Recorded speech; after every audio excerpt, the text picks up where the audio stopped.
Assalamualaikum warahmatullahi wabarakatuh. Selamat datang di channel aku guys, sebuah channel yang berdedikasi untuk berbagi praktek baik di lingkungan sekolah. Pada video kali ini kita akan menjelajahi 3 konsep penting yang mendukung budaya positif di kelas, yaitu keyakinan kelas, praktek baik dalam 5 posisi kontrol, dan praktek baik dalam segitiga restitusi. Yuk kita simak video kali ini. Baik, bismillahirrahmanirrahim. Assalamualaikum warahmatullahi wabarakatuh. Bapak Ibu, ini adalah salah satu materi saya di guru kontra. Ini saya kira materi ini sangat relate dengan momen kita mengawali awal tahun. Nanti di MPLS ya, di situ kan sudah ada jadwal Bapak Ibu interaksi dengan menyusun peraturan kelas, mendesain kelas. Ya. Jadi nanti saya nitip apa yang saya sampaikan ini nanti benar-benar bisa diimplementasikan di kelas. Ya Bapak Ibu. Apa itu? Menciptakan keyakinan kelas. Ya, keyakinan kelas ini dalam artian untuk menciptakan disiplin positif. Ya. Nah, apa itu menciptakan keyakinan kelas? Ya. Nah ini prinsip yang dianut oleh seluruh anggota kelas ya sebagai panduan untuk interaksi. Nah, ini yang merah-merah saya kasih penekanan, interaksi dan perilaku ya yang mencerminkan nilai-nilai, norma, harapan yang diinginkan dalam kelas untuk menciptakan suasana belajar yang positif. Ya. Kemudian saya, nah ini prosedurnya, ya. Mempersilakan warga sekolah atau murid, ya. Jadi menciptakan keyakinan kelas ini juga bisa nanti dipakai untuk membentuk keyakinan sekolah, budaya positif yang ada di sekolah. Yang pertama kita siapkan anak-anak ini, ya, murid-murid, ya, untuk bercurah pendapat. Jadi di kelas itu dipimpin oleh Bapak Ibu guru karena sejatinya Bapak Ibu guru adalah pemimpin pembelajaran di kelas. Ya. Anak-anak diminta ya untuk curah pendapat, kemudian disepakati nilai-nilai yang perlu dikembangkan. Mencatat semua masukan. Mungkin caranya bisa dikasih sticky note satu-satu gitu ya. Kemudian nanti Bapak Ibu buatkan semacam paper gitu, ditempel di papan. Sticky note tadi itu ditempelkan di situ. Ya, nilai-nilai apa yang diyakini di dalam kelas itu. Tentunya kelas 1 dengan kelas yang lainnya itu akan berbeda, ya, tergantung dari visi misi Bapak Ibu di kelas itu nanti seperti apa. Oleh karena itu nanti Bapak Ibu sebenarnya sudah punya visi pembelajaran di kelas. Itulah nanti yang harus dikerucutkan ke anak-anak, ya, supaya pembicaraan peraturan kelasnya tidak melebar kemana-mana. Lalu kita susun keyakinan kelas itu, ya. Kemudian jika terdapat kalimat negatif, kita ganti menjadi kalimat positif, ya. Contoh misalnya, jangan berlari di kelas, ya. Berarti diganti kalimat positifnya, berjalanlah di kelas, ya, dengan rapi, seperti itu. Selanjutnya, yakni meninjau kembali daftar surat pendapat itu. Jadi tadi itu sudah diganti yang negatif-negatif, diganti dengan kalimat yang positif, kemudian ditinjau lagi. Selanjutnya ajak warga untuk menentukan nilai kebajikan, value di kelas itu. Ya, kalau di sekolah kita berakhlakul karimah dan berprestasi, itu adalah rangkuman dari value visi misi sekolah kita. Nanti di kelas Bapak Ibu juga begitu. Setelah disusun peraturan-peraturan itu, ya, kemudian apa value yang ada itu, ya, menentukan nilai kebajikan, keyakinan yang dituju, ya, contoh berjalan di kelas, dengarkan guru, dengarlah, datanglah tepat waktu, ya, kemudian berada di satu payung, yaitu apa? Saling menghormati atau nilai kebajikan hormat. Jadi berjalan di kelas, kemudian mendengarkan guru, itu adalah payungnya adalah saling menghormati. Selanjutnya, yakni ini contoh keyakinan kelas. ya. Selalu bersikap positif, senantiasa menjadi diri yang terbaik. Ini adalah rangkuman peraturan yang sudah ditentukan tadi itu. Akhirnya di kelas 5 punya keyakinan. Keyakinan ini ditempel tersendiri yang bau besar. Contoh kayak di belakang itu, ya, dibuatkan banner kayak gitu, tempel gitu.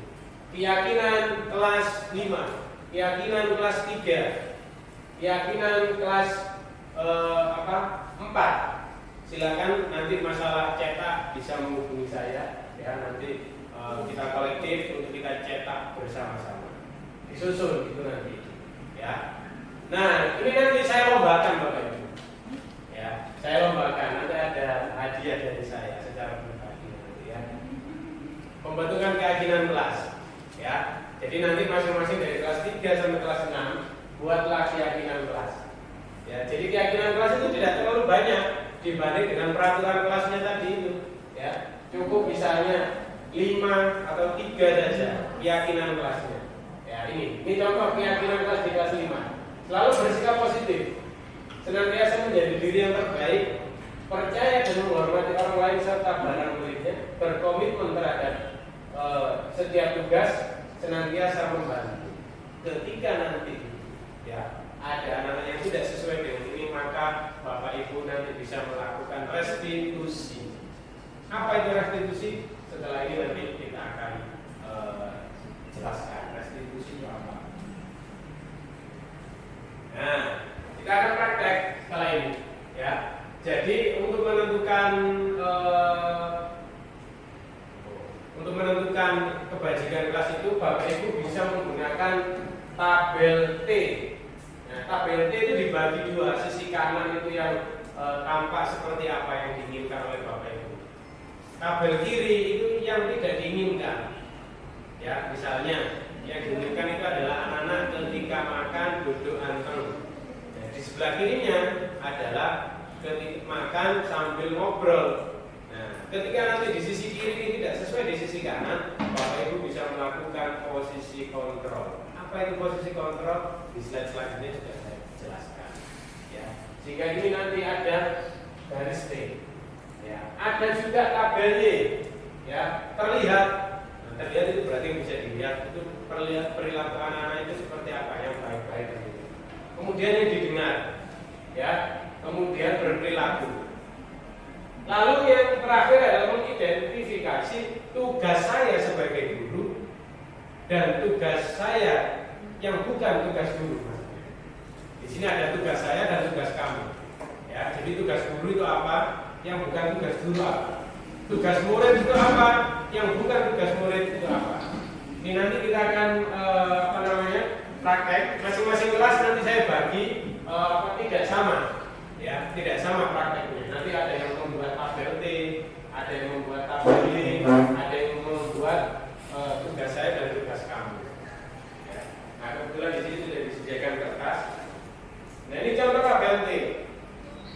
Ya, tampak seperti, ya, saya bacakan. Ya, yang pertama, tampak seperti itu berarti yang positif, yang kita harapkan. Saling memberikan salam, memberikan pujian dan penghargaan, mendorong kolaborasi dan kerjasama, memberikan perhatian penuh, kemudian menghargai perbedaan. Ya. Kemudian tidak tampak seperti apa? Memalingkan wajah. Itu kebalikan dari memberikan salam tadi. Ya. Berarti ini dalam kategori yang dilanggar oleh anak-anak. Oh, berarti kalau memalingkan wajah, kamu tidak sesuai dengan nilai kebajikan di kelas yang nomor 1. Apa itu? Saling memberi salam. Lalu perkataan yang kasar. Nah, tadi di sini memberikan pujian dan penghargaan, tapi di sini anak memberikan perkataan yang kasar. Individualis. Nah, di sini kolaborasi dan kerjasama. Ya, kemudian mengabaikan orang di sekelilingnya. Ya, di sini memberikan perhatian penuh. Ya. Terakhir, memaksakan kehendak. Nah, ini yang tidak boleh. Nah, ini menggunakan teknik tabel T. Ya, tampak seperti yang kita inginkan, tidak tampak seperti. Ya, ini contohnya. Nanti kita praktek, nggak usah lama-lama, 5 menit aja ya. Yang penting Bapak Ibu nanti bisa menerapkan. Nanti ini saya share di grup ya.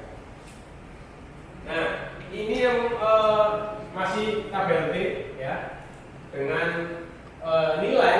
Nah, ini tadi value-nya adalah percaya dan menghormati orang lain dan barang miliknya. Ya, hampir sama seperti itu, tampak dan tidak tampak. Ini yang tabel Y. Ya, tapi saya buat tabel. Ya, tabel Y itu ya mirip Y ini.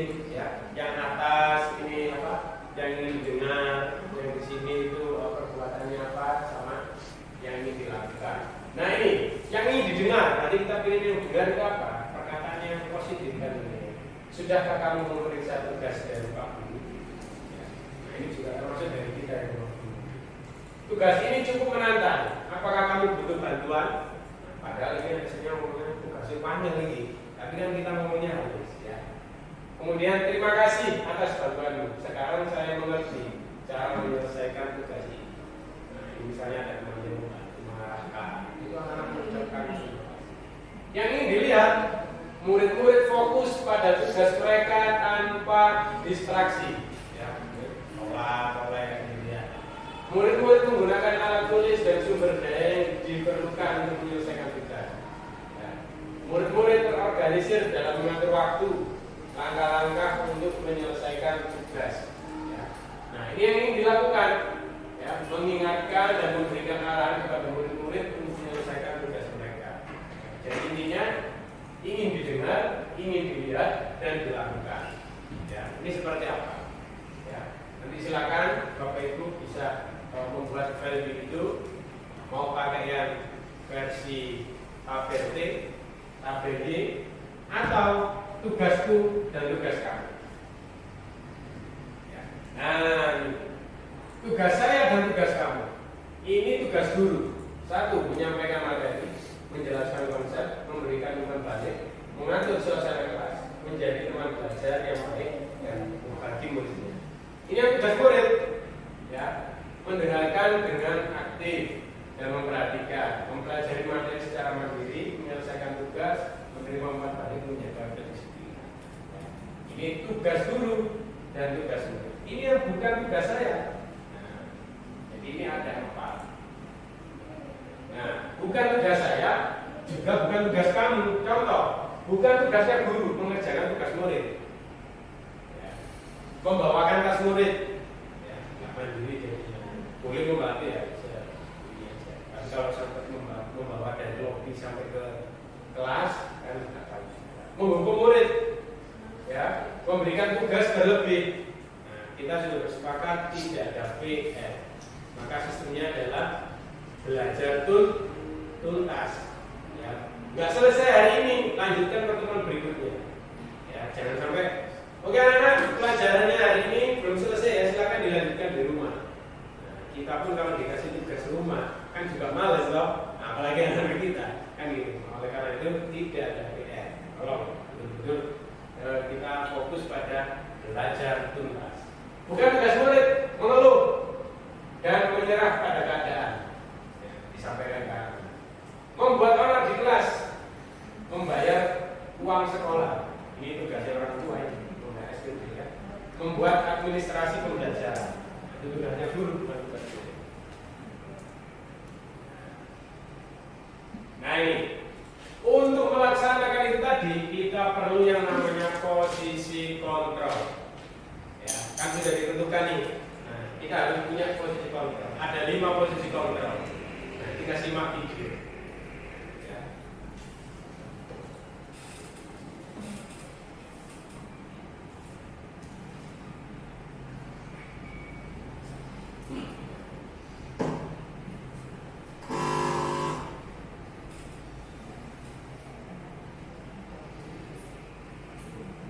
Bluetooth mode. FM mode. Line in mode.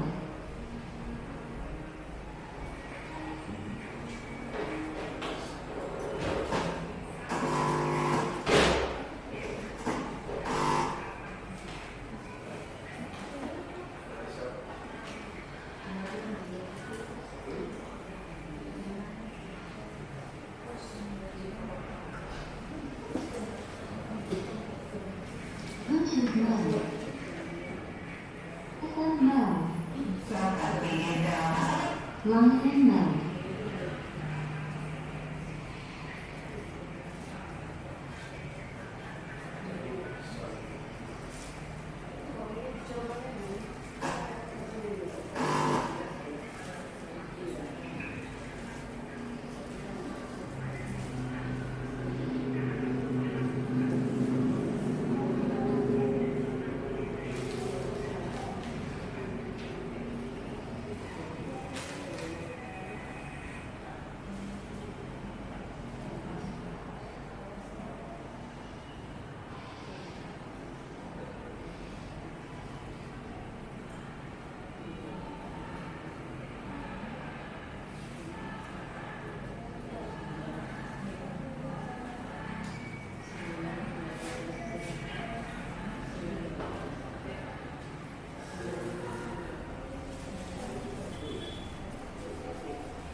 Ini ada tulisannya kok ya. Maaf ini soalnya kurang. Ada 5 posisi kontrol. Ya. Ada yang menghukum, ya. Ada yang nanti posisi sebagai teman, ada yang sebagai manajer. Ya. Ini ada 5 posisi kontrol yang digunakan oleh Dai Bosen. Ya. Ini ada contoh penerapannya. Yang pertama ini posisi menghukum. Yang disampaikan. Nah, posisi menghukum dan posisi membuat mereka bersalah. Posisi teman, kemudian pemantau, dan terakhir ada manajer. Ya. Masing-masing punya kelebihan dan kekurangan masing-masing. Nah, ini video ini membuat saya ketawa-ketawa sendiri. Mengintrospeksi ternyata saya selama ini memposisikan diri sebagai ini. Gitu.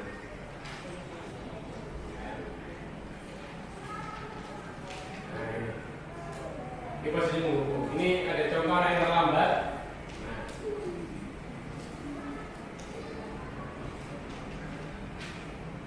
Ini ada grup BK-nya.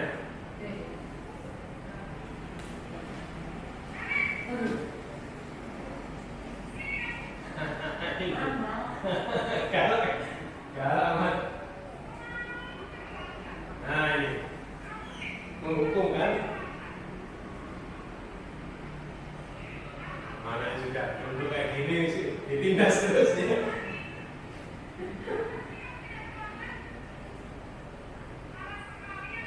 Nah ini kayak apa?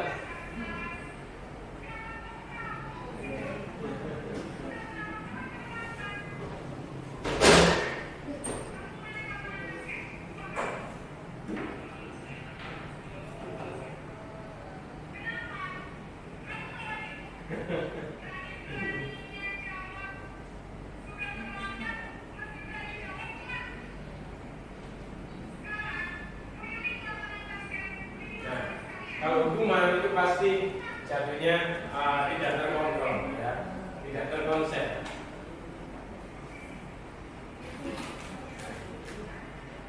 Menghardik, menunjuk, ya, berkaca pinggang, membentak, ya, hubungan verbal, fisik, jatuhnya ke situ. Ya. Kemudian hukuman dengan kesalahan yang dilakukan oleh anak-anak itu tidak tinggi. Ya. Ini. Dampak murid menjadi benda, tidak menyerupai. Ya. Ini merasa bersalah. Bluetooth mode. Posisi membuat merasa bersalah. FM mode. Line in mode.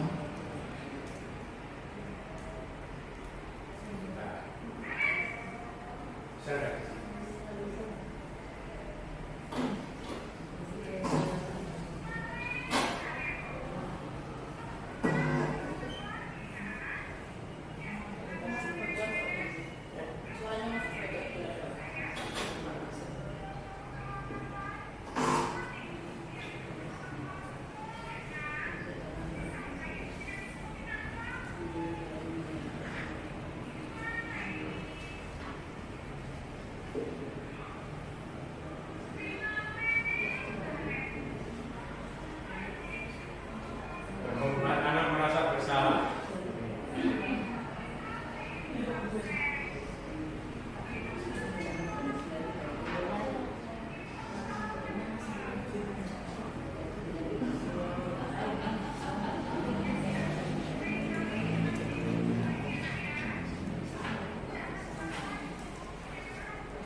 posisi anak merasa bersalah.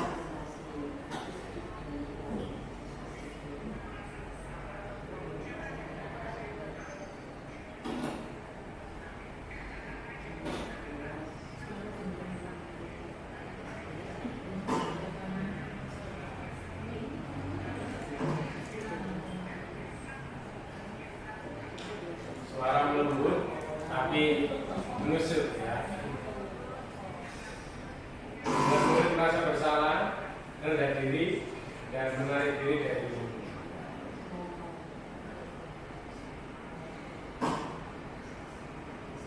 Ini posisi teman.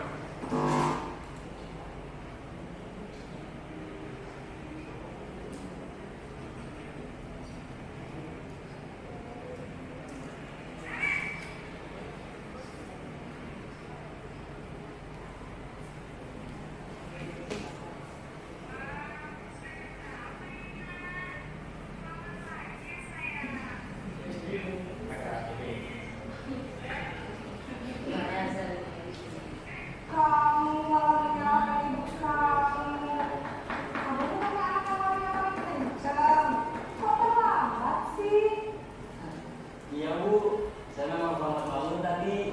Jadi dapur saya kencang, tetap nggak kesenja Bu. Kayaknya kita sering di sini ya, posisi ini.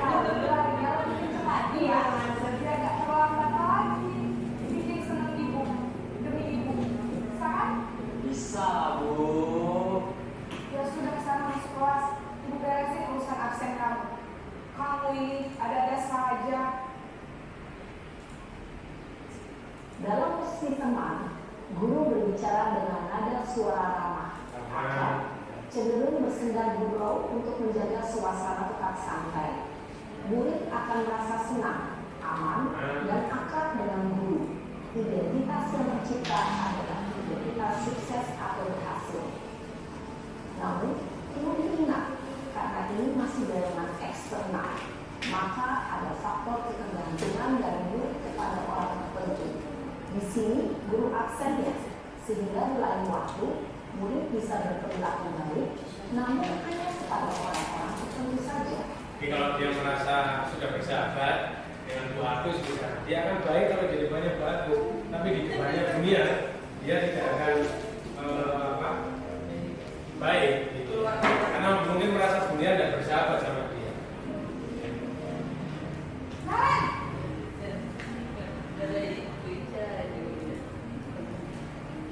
Bu, Naren, apa peraturan sekolah kita tentang jam berapa kita harus masuk sekolah, Nak? Jadi penekanannya pada peraturan ya. harus di sekolah jam 7 Bu.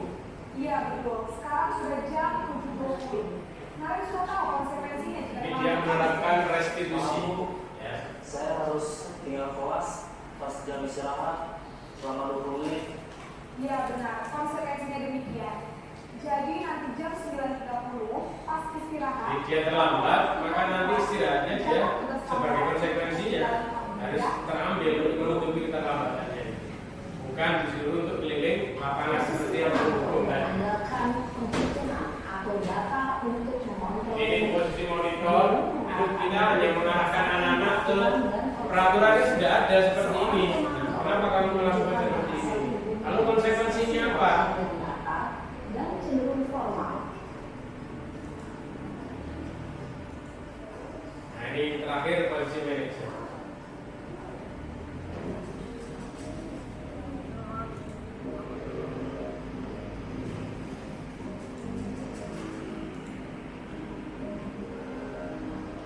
Naren,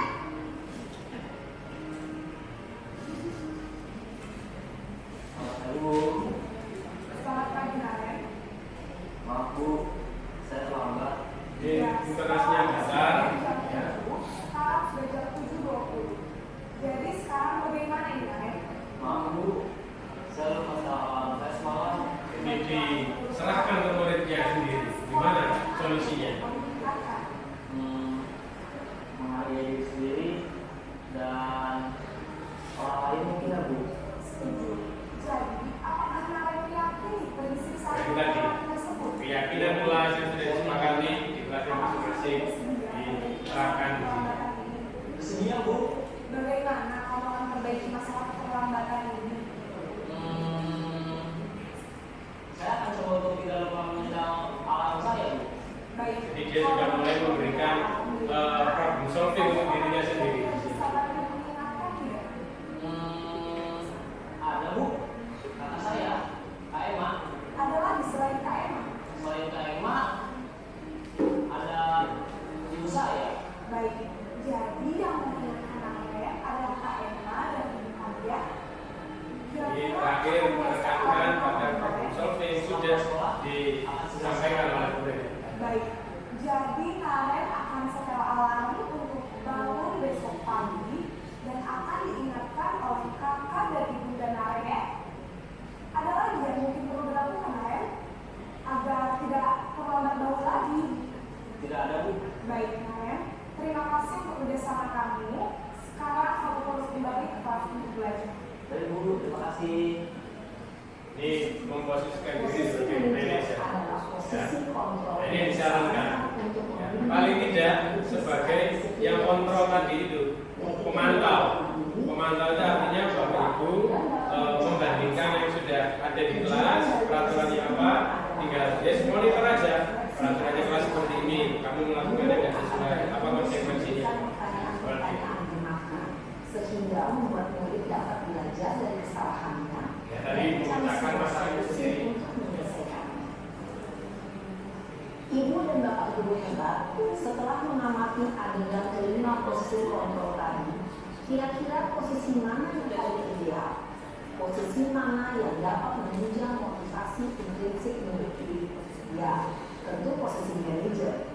Posisi ini memang posisi ideal yang ingin dituju Biar setiap pikirannya di posisi pada manajer. posisi itulah, guru dapat menerapkan disiplin positif yang berpihak pada murid, yang memerdekakan murid. Perjalanan seorang Ini terakhir segitiga restitusi. Ya. Apa itu? Nah ini ada. Nah ini biasanya yang sering terjadi yang kita lakukan di kelas, Bapak Ibu. Kalau segitiga restitusi, ya. Jadi ada yang menstabilkan identitas, kemudian menanyakan keyakinan, kemudian memvalidasi. Ya. Nah ini yang sering ketika ada anak di kelas, misalnya ada yang bertukar atau bercoret-coret, ya, itu kan langsung kita ambil. Nah itu kita biasanya menerapkan ini. Cuman kita nggak tahu selama ini seperti apa sih. Ini ternyata yang dilakukan oleh Bapak Ibu itu adalah menerapkan segitiga restitusi. Nah ini menstabilkan identitas. Jadi kita tanya kesalahannya anak-anak itu apa. Ya, lalu kemudian memvalidasi tindakan yang salah. Oh berarti apa yang kamu lakukan itu salah. Kenapa salah? Karena di aturan kelas kemudian seperti ini. Lalu kemudian menanyakan keyakinan di kelas itu. Benar nggak di kelas itu ada keyakinan ini, ada peraturan ini? Ya Pak benar. Nah pada itu kita masuk. Lalu konsekuensi apa dari yang tadi dibuat oleh anak itu supaya tidak diulang lagi? Nah, ini ya. Ini ada videonya juga terakhir.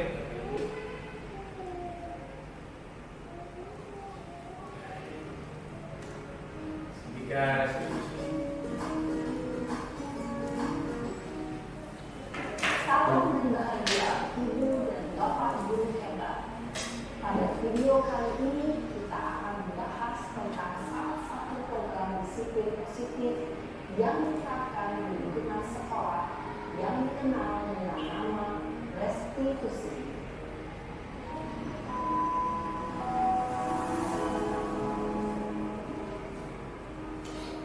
Restitusi digunakan oleh pakar pendidikan baik dosen, berlandaskan pada teori kontrol Dr. William Glaser. Segitiga restitusi adalah suatu dialog yang dijalankan oleh guru atau orang tua agar dapat menghasilkan murid yang mandiri dan bertanggung jawab.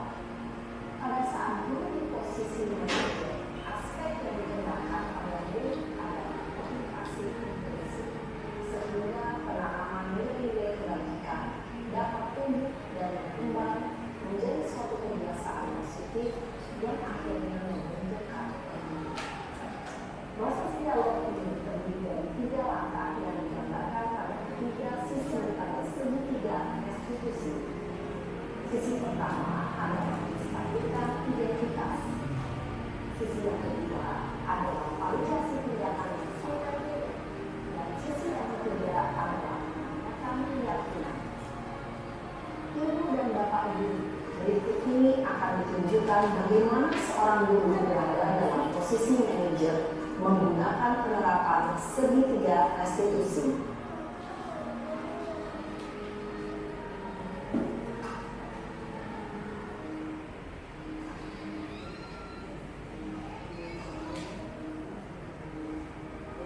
Siang Sarah, Kenapa? sudah lama lagi Sarah. Kenapa hari ini ada di sini? Kesel Pak, kesel banget. Masa aku dikatain tukang fitnah Pak? Ya aku marah lah. Aku balik ngatain mereka di depan kelas. Kesel banget. Oh begitu. Ya pasti kamu marah dan kesal. Bapak juga akan marah apabila ada yang menuduh Bapak seperti itu. Jadi seolah-olah membela. Kemudian pada saat itu kamu mau melakukan apa? Ya saya langsung ngatain mereka lah Pak. Kesel banget. Saya bentak-bentak dia di depan teman-teman lain. Oh begitu. Pasti kamu melakukan seperti itu karena suatu alasan tertentu kan? Iyalah, masa saya diam saja Pak? Ya saya bela diri lah. Masa saya dituduh tukang fitnah? Ya wajar lah. Mempertahankan harga diri itu sesuatu yang penting buat kamu.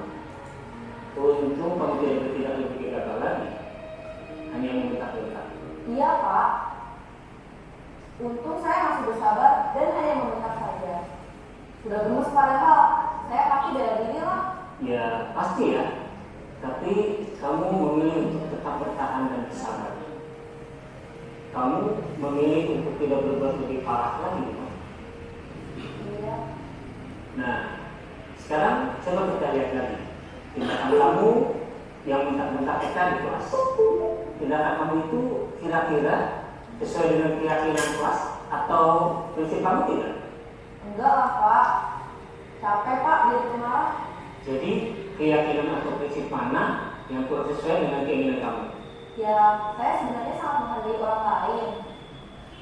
Mungkin saat itu saya menjadi emosi, jadi tidak menunjukkan sikap itu. Kamu meyakini tidak? Menghargai orang lain itu penting buat kamu. Yakin lah Pak. Iya, setuju. Kita harus saling menghargai. Namun, ada juga keyakinan yang kita sepakati yang perlu kita jalankan apabila kita sedang marah, kan? Ya, saya bisa lebih proaktif, mulai dengan diri sendiri. Saya bisa jadi lebih sabar, mengambil waktu jeda untuk berpikir mau apa selanjutnya. Kira-kira kamu bersedia memperbaiki masalah ini tidak? Bersedia Pak. Kalau kamu memperbaiki masalah ini, kamu akan menjadi orang seperti apa? Saya akan menjadi orang yang bertanggung jawab kali ya Pak. Dan senantiasa proaktif. Iya, menurut kamu bagaimana rasanya menjadi orang seperti itu? Ya nyaman lah, bangga bisa bersabar dan tahan diri. Baiklah kalau begitu. Yuk kita pikirkan bagaimana memperbaiki masalah ini.